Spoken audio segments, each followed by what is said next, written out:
Hello! I'm excited to talk with you all today. So, today we're going to be discussing self love and some of the things that you can do to start cultivating self love for yourself in your own life. So, self love is a really important thing that we all need to learn, especially in the world today. If you are aware of anything that's going on in the world, you know there's a whole bunch of negativity going around from the media, from the media, and essentially what you can think of this as, or even imagine it as, is this big waves or this big sea of negative energy that's surrounding all of us.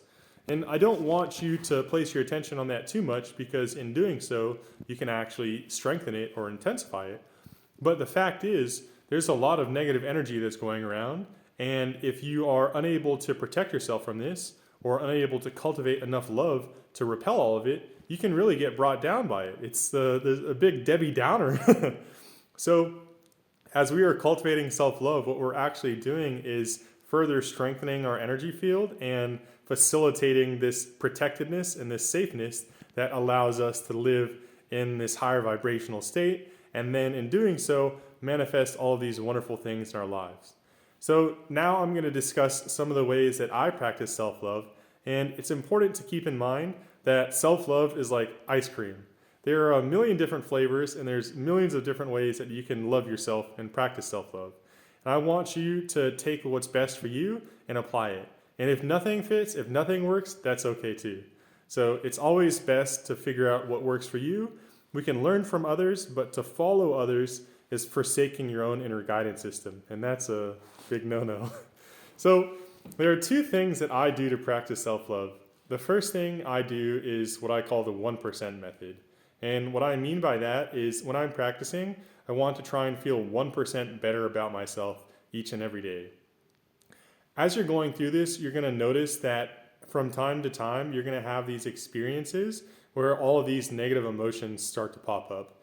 And what that is it's your body and your energy field cleansing old emotional patterns that don't fit with your current vibration.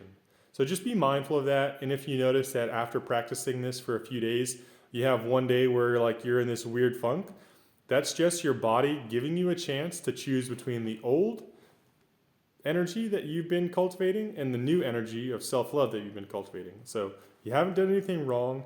You're not going backwards. Your body is just getting rid of this old energy.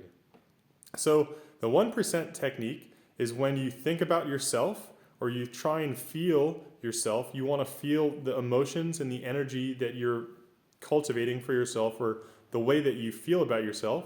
And then you simply want to try and feel 1% better. And if you do this repetitively, you're going to know, if you know anything about compounding interest, you're going to notice that you feel more and more better about yourself. It sounds really, really simple, and it is, but that's what I do, and it actually works. The reason that this is so effective is because within your belief system, you might have limitations. You might not be able to feel completely good about yourself, or you might not be able to feel 10% better about yourself. But your brain is always going to have wiggle room. Maybe you have this idea that I'm only good enough to feel 50% good about myself. And if you ask your brain, be like, hey, can you feel 51% good about me? Your brain's gonna be like, ah, shit. We'll give it a try. That's well within our boundaries and our limitations. So you'll push to 51%, and then eventually 51% becomes your normal. And then from 51%, you go to 52%. And again, your brain's like, oh, we'll give it a try. Who knows? Maybe I am that worthy of love. Maybe I am that actually wonderful. And so over time, you can make these small incremental changes in how you feel about yourself, and you don't have to worry about getting rid of any limiting beliefs because they have this inherent flexibility to themselves. And you slowly and continuously make these incremental changes until you find that you're actually feeling very good about yourself. And so try that. What I do is I do 2 to 3 minutes a day. I like to do it in the morning, but do it anytime you want. And the key here is repetition. If you do this every day, I like to take the weekends off. It gives myself a little break, and it gives my body and my mind time to mesh with this new energy. But if you do this every week, 5 days a week for 4 or 5 weeks, I promise you that you'll feel much better about yourself. And so the second thing that I like to do is I have the most wonderful names for these practices. The pizza technique. Hayden, what the heck is the pizza technique? And so the pizza technique is a practice for just cultivating love in general. So I happen to love pizza. There's no time of day that you can hand me a slice of pizza and I won't be like, yes, give me that.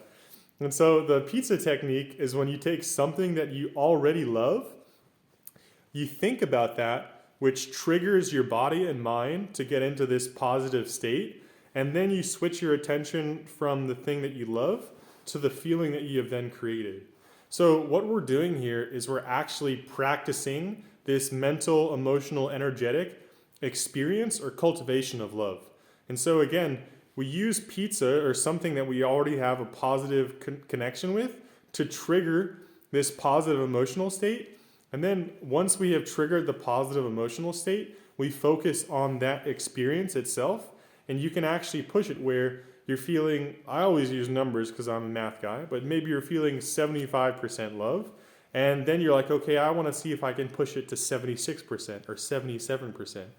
And so over time, you're actually going to become more capable and more potent in this love experience.